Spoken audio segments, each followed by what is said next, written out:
Bonjour à tous les amis, j'espère que vous allez bien. Bienvenue dans ce LNDJ comme tous les matins, les plans du jour, des trading roadmap. On avance. Merci à tous pour vos messages concernant les vidéos de ce week-end, le top and flop, préparons notre semaine de trading. Voilà, on avance encore une fois en vous donnant un maximum de choses et les plans pour aujourd'hui. Bon, comme je disais hier, cette semaine, prudence les amis, on a énormément de news et détrompez-vous, même si la journée d'aujourd'hui est complètement calme. On n'a pas les Anglais qui sont en jour férié. Il n'y a pas de grosses news publiées. Le reste de la semaine, ça va être une folie. NFP, chiffre inflation, vente de logement, PIB, inflation en zone euro. On a énormément de statistiques toute la semaine, donc il va vraiment falloir faire très très attention. Surveillez bien votre calendrier économique. Au niveau du DAX, donc je disais, c'est intéressant de voir, le flux est toujours correctif, hein, à court terme, on est toujours dans une conso, sous les moyennes mobiles en flux baissier, mais on tient cette zone pour l'instant 15 600 points, qui a été support une première fois début juillet, support mi-août, support dernièrement. Donc tant qu'on sera au-dessus de cette zone, entre guillemets, c'est sauvé. On a un W un petit peu exagéré qui se met en place sur cette zone et qui sera validé que si le marché casse les 15 900. Donc j'ai envie de dire, tant qu'il est sous 15 900, ça va être chaud. Donc évidemment, j'achèterai avec plus de plaisir au-dessus de 15 900, voire au-dessus du 61,8 de la baisse, qui sera pour moi le signal. Ça peut y aller, hein, on verra en fonction des news. Donc on sera acheteur uniquement au-dessus de 15 900. On a le niveau forcément à surveiller, la zone 15 600. Si on revient toucher ce support-là et qu'on a un beau signal là-dedans, ce sera évidemment un niveau à surveiller pour un achat un peu plus dangereux sur un setup. Et donc, si on pète les plus bas de la semaine dernière, voire les 15 600, on restera plutôt vendeur. Voilà, c'est chaud. Et pour l'instant, on fait ping-pong entre ces deux zones, donc pas trop d'intérêt. Il y avait peut-être une petite vente pour les plus agressifs ce matin sur le 61,8 et la cassure de paire par le bas. Mais c'est chaud, c'est vraiment mou du gland sans les Anglais.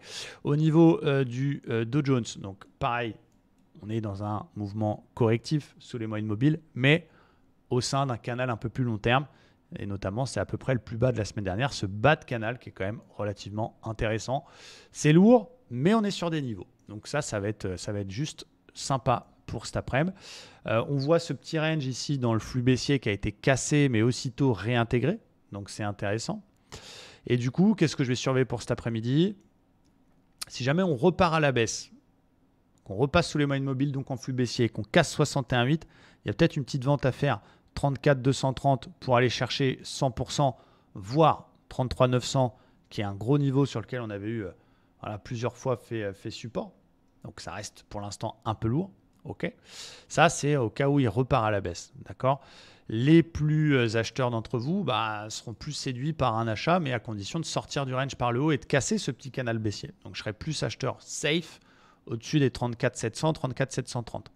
Bien sûr, on peut faire aussi un FIBO dans l'autre sens. On peut être positif dans la vie et se dire, ok, moi j'ai envie d'acheter, il a réintégré son range, je vais faire un FIBO de la baisse. Et on voit que pour l'instant, c'est le 61,8 qui bloque.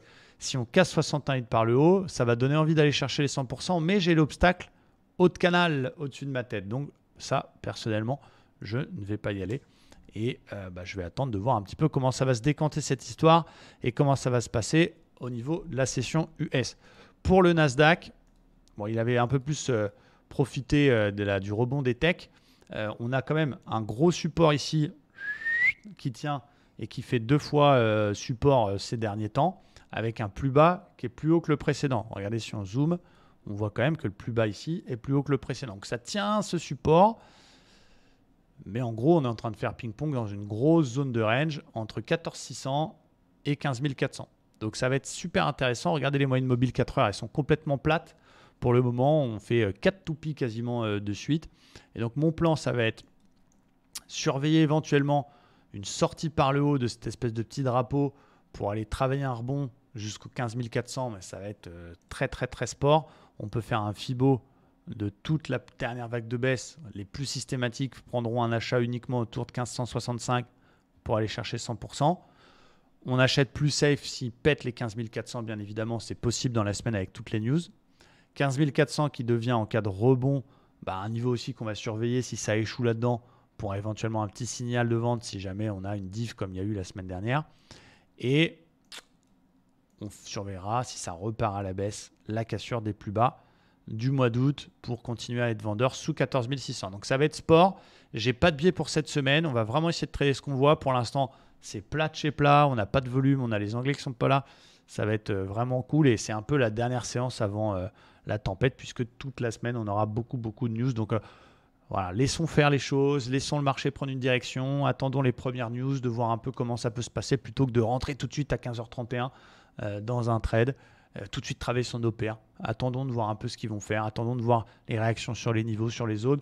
On l'a déjà expliqué, faites attention à ne pas faire trop de trades. Ça a pu peut-être être un peu frustrant la semaine dernière d'avoir les bons plans, voir les bonnes choses, mais pas pour en profiter et se retrouver un peu le bec dans l'eau à trouver des redivergences haussières pour jouer un rebond après une grosse baisse ou inversement. Donc voilà, on a vu que parfois un seul trade, 2 beaux trades dans la semaine suffisent. Donc voilà le niveau que je vais surveiller. Forcément, c'est lundi, c'est pas encore passé grand-chose. On reste en observation et j'espère que ça vous aide beaucoup. Merci à tous, très bonne journée de trading. Ciao, ciao.